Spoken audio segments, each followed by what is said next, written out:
Greetings from Microwaves 101. Today we're going to talk about curve tracers, in particular how to make curve tracer measurements when somebody threw out your curve tracer that you had. So what is special about a curve tracer? Curve tracer is just a voltage source and it's got a settable series resistance. So with that resistance you can really control the current that goes through a part. In this case we're looking at a diode here. We've got a voltage source. We've got a selectable resistor here. Then we measure the voltage across the diode and its current and ignore the voltage coming out of the power supply. So when do you need something like that? So looking at nonlinear parts, there's really two classes of nonlinear parts. The one on the top is a nice soft curve. It's the IV characteristic of a FET. So it starts out, it's linear, voltage proportional to current, then it sort of bends over. You can totally measure that with a power supply. The one on the bottom requires a lot more nuance. It's a diode. So you get no current whatsoever until you hit a certain voltage, and then it takes off. If you were to do that with a power supply, chances are you're going to blow up that diode before you figure out even where the curve is. So here is our setup. It's a power supply, and because it's an RF house, we're swimming in 50 ohm resistors. That's the series resistor.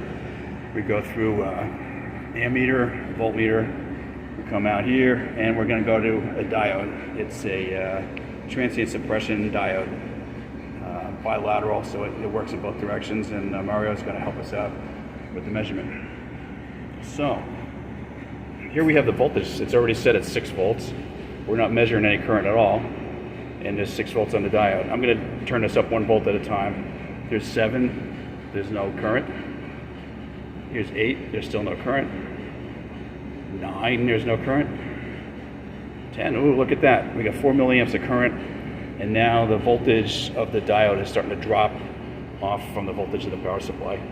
And it's a series diode. If I was to keep going, if that was just hard hooked to the diode, if I turn it up to 11 volts, you cook the thing.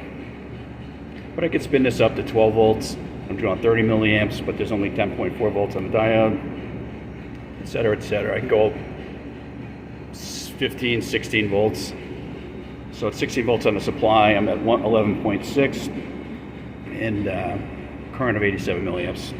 So let's just turn that off, and then let's take that data that we wrote on the paper napkin, and then let us go and plot it on Excel. And there you have it. Beautiful curve tracer measurement. You didn't have to buy a curve tracer.